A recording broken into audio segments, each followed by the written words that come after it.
Yay! So you should all have lecture 2, project design. One of my, of course, most favorite topics.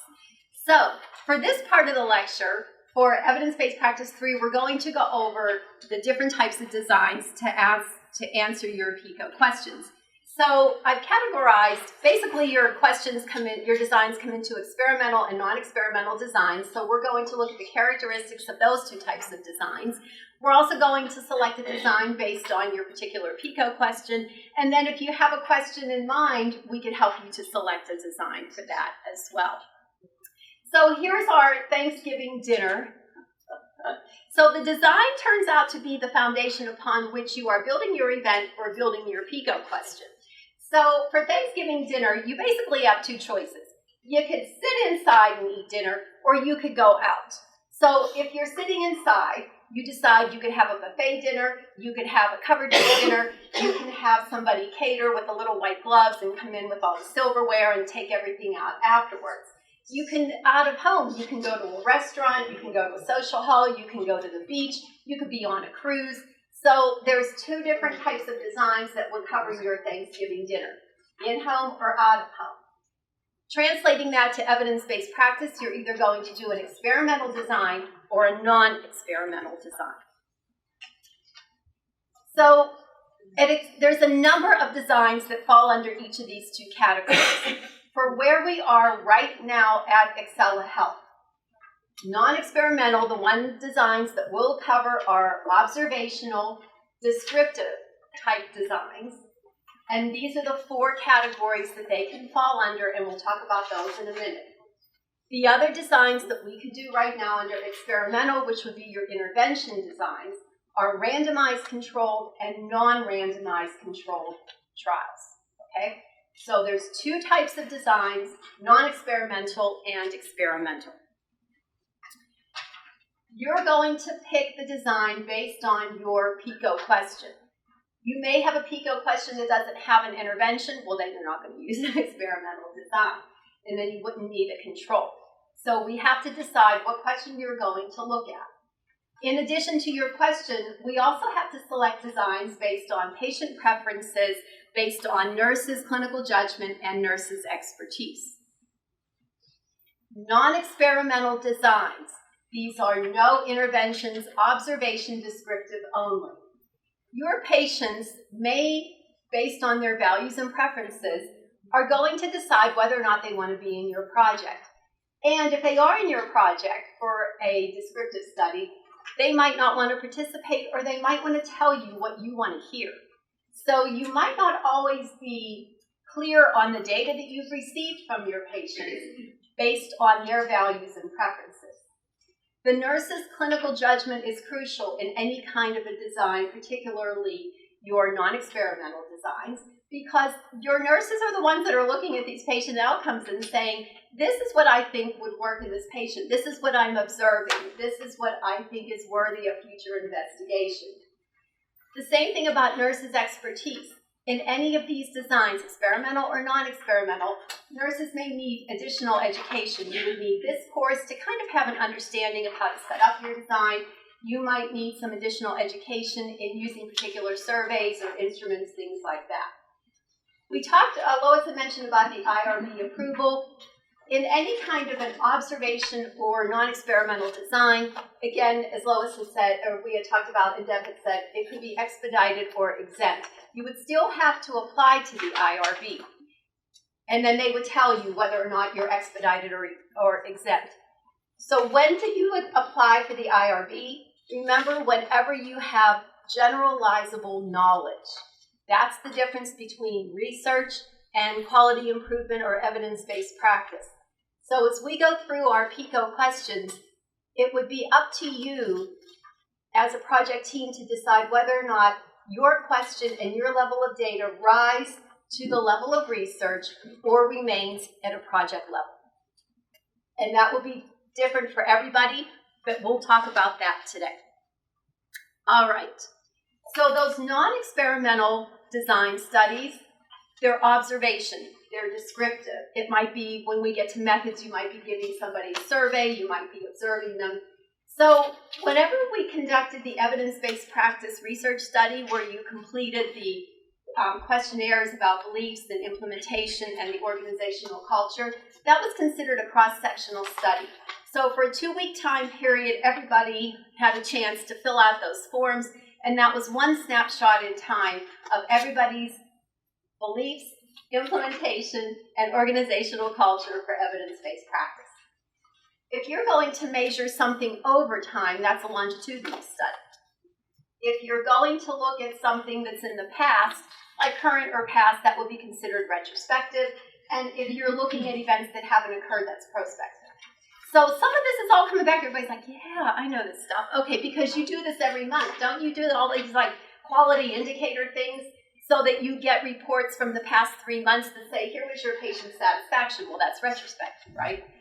If you want to go prospective, we could certainly do that. Okay. From the very second course that we had, Evidence-Based Practice 2, nurses came up with PICO questions. So I took some of the PICO questions that nurses came up with and worked them into this course. So you'll be able to see how PICO questions go through different designs, as well as the data analyses and methods that you could use to answer those questions. So this is one of the projects that you all were doing about the PM Care. Is PM Care still out there? Yay! We love PM Care? Yeah? No? We hate it. Okay. So, if we wanted to know about PM Care, so that's a non-experimental design, right? Now, why would you say it was non-experimental? Because you're giving an intervention, Lisa. However, PM Care is something that was offered on the entire unit. Everybody had an equal chance of receiving PM Care on that particular hospital unit. That's why it's considered non-experimental, and because it's part of routine care, it would not necessarily require IRB approval, because everybody's getting it on that particular unit.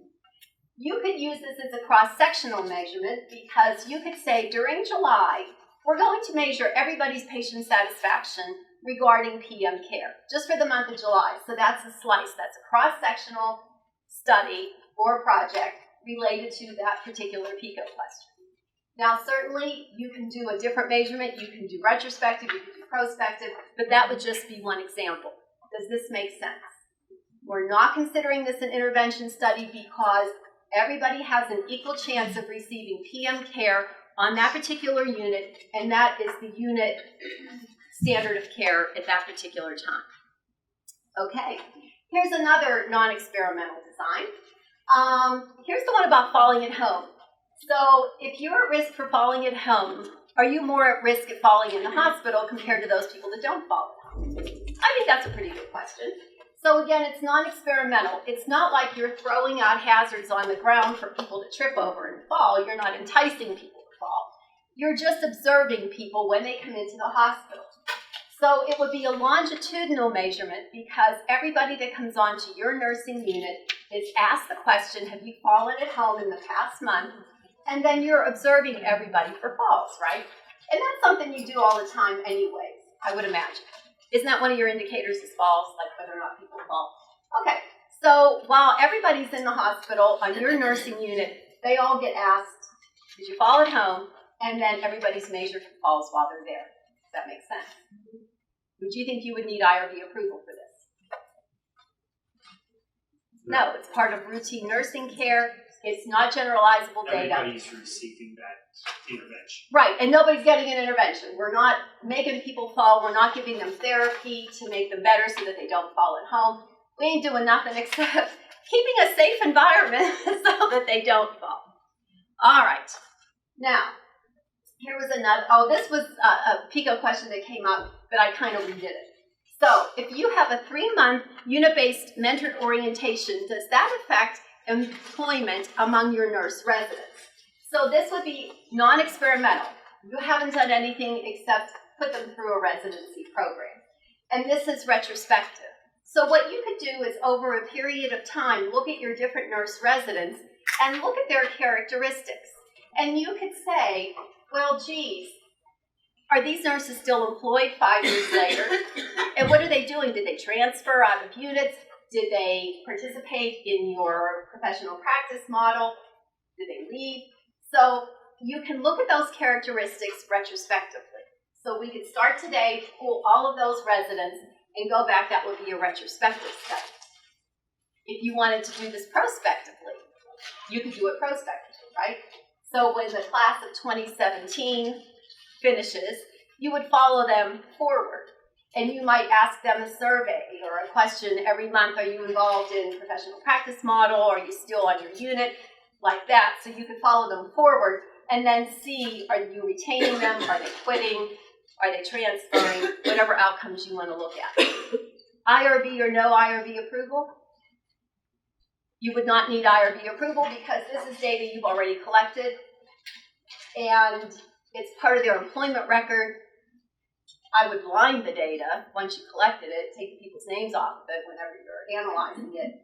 But again, it's not generalizable data that would make a difference somewhere else. Does that make sense? You're using this data to help you to build perhaps a future program. Here's a prospective measurement design. This is a question that came up in the previous class. Does early mobilization in the elderly ICU patients prevent ICU delirium? I think that's a pretty good question. So this would be, again, it could be longitudinal prospective. So every day when your patients are able to ambulate, you're checking them for signs of delirium, yes or no, on your scale. And then are you ambulating them? Yes or no, how many minutes? So that would be prospective. Would you need IRB approval? Probably not. I would say no, because you should be ambulating your patients anyway. So that's part of your normal nursing routine. So it's part of your normal nursing routine. You're already assessing for delirium. You're just putting the two of those variables together and looking to see what outcomes you get. Okay? So that's that. What you're basically doing with your evidence-based practice projects in these non-experimental descriptive projects is to get some data to go on to the next step where you would go to the IRB and do an intervention study or a larger scale research study.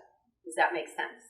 So at this point, this is more data collection, looking for relationships, seeing what would work, what doesn't work, and where we can go into the future. Does that make sense? All right. Just about beat non-experimental designs to death. Okay.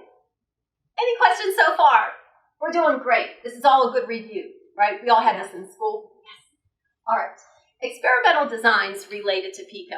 So you have your randomized and your non-randomized designs. So randomized, by chance, you have an equal opportunity to be in the experimental group or the control group.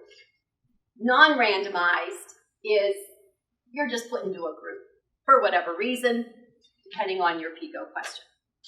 You can and cannot, you can have a control group for both. Yes, you will have a control group for both. All right, so here's those patients' values and preferences. Whenever you're offering an experimental design, whether it's IRB approved or not, you have a chance to get an intervention or not an intervention. Some people don't want that chance. They want the intervention. They want whatever it is you're offering them. So that's why they would decline to be in a project, because they want it, they don't want the chance of not having that particular intervention. The same thing with nurses' clinical judgment. The nurses need to understand what happens if you have an intervention study and a control, and whatever the intervention or the control, you don't know what they got, is it working or not? And then what happens after that?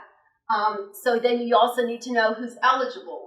Very, very important of receiving your intervention or not.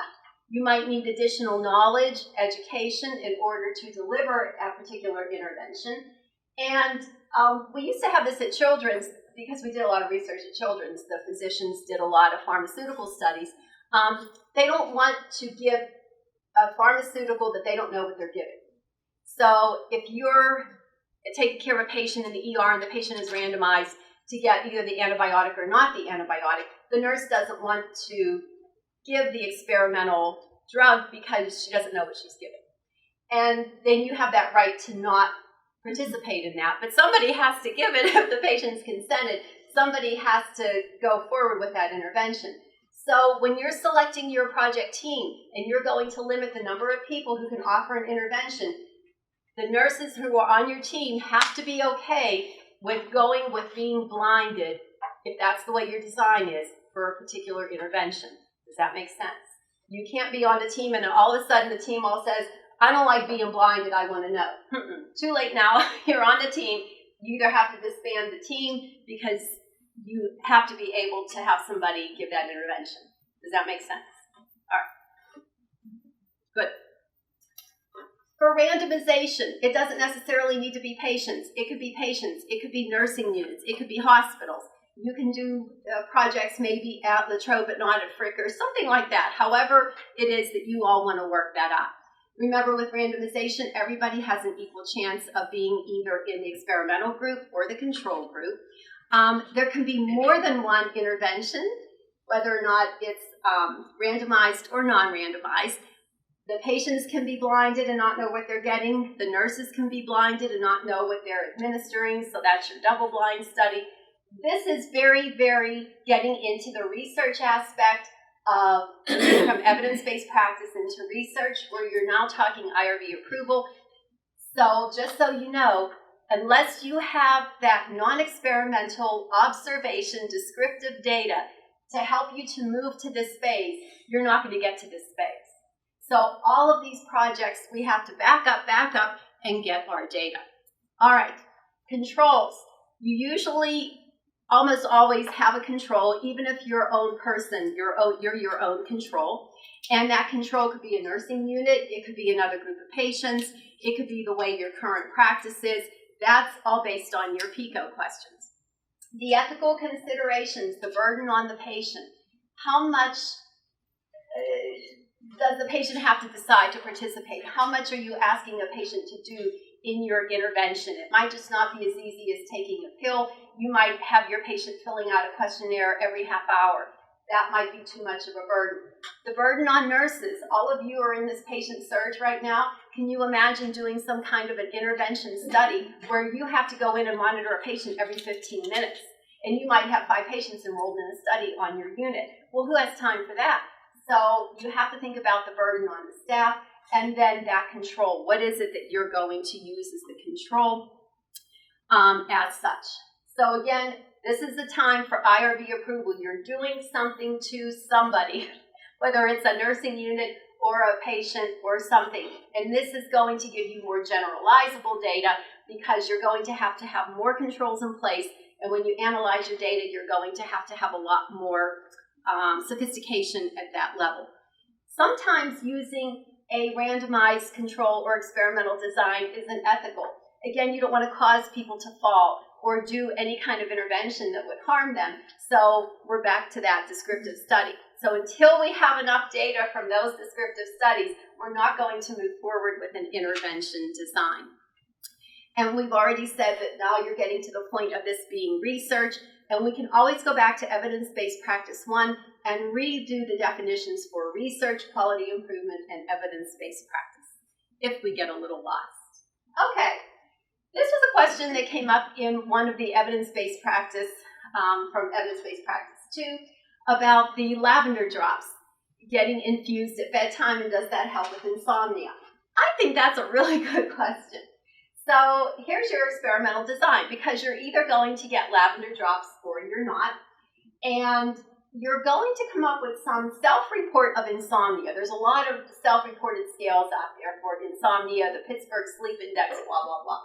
So you're going to find these surgical patients that meet your criteria. You're going to say, hey, we're doing this little project on our unit, so you would need IRB approval, and you either get lavender drops or you don't. We have a little diffuser. We're going to put it at your bedside, and for 2 hours before you go to bed, you're either going to inhale lavender or nothing at all. Okay, so that might be kind of fun. That might be kind of a fun study to do. All right. Now, you could have that same question and make it a non-randomized study. Because what would some people say based on their preferences? Hey, I want those lavender drops. I don't want to just inhale some steam. I want to smell something. So you could go by a non-randomized trial and say, you pick. We have 5 different essential oils here. You could pick one, or you can pick none at all. You could still have their little diffusers. So you could have a control or not a control. Doesn't matter because it's non-randomized. So you could say, you could pick chamomile, you could pick lavender, you could pick oregano, blah, blah, blah. And you put it in, and you run it for 2 hours, and then we're going to measure insomnia. Does that make sense? So that's non-randomized. You pick whatever fragrance you would like. All right. This is a question that came up from evidence-based practice too about mechanical ventilated patients receiving music. All right. So does listening to music in mechanically ventilated patients help with anxiety? So that would be experimental because you're going to either give music or not give music to mechanically ventilated patients. Before you even got to this design or even the previous design, we're back in project mode of, does this even work? Have we ever had any anecdotal evidence of patients coming into the ICU listening to music? And maybe you have some observation data on that. And maybe you've tried it, just families doing it on their own before you've gotten to this. So we've had some data that say that yes, indeed, this might be something that we can do. So that would be that. And what about if you didn't randomize? So now it's up to the family whether or not, or the patient, if they could tell you ahead of time, which I know you can't really do you want to give them a choice as to what they listen to? Because maybe in the previous design, here's the music that you get. I don't know what kind of music you're going to get. Classical music, whatever the literature says. What's the dose of music? How many minutes of music? How often? What's the signs of anxiety before you get to? So there's all these things that you have to consider before you get to giving that music. And then it's the same here. You could pick what kind of music you want. Or you could pick no music at all. Maybe you just want that white noise stuff out of it. So this is where your literature comes in. So everything from evidence-based practice 2 comes into here, plus all of your descriptive data, observational data that get you to this point. Does this make sense? So we have a lot of homework to do before we get to that, but it's still doable. It's all doable. So we're going to pick a project design. It's either going to be experimental or non-experimental. We're going to start always with non-experimental because we want to do observation and we want to do some descriptive before we get to giving interventions and doing things that way. Okay? So that's how that goes. Does anybody have any questions on experimental, non-experimental? Non-experimental, remember, if we're looking at observation and it's part of your nursing care, probably don't need IRB approval. It's not generalizable data. But once you start intervening with people, we're going for the IRB. And there's special additions that go on with the IRB.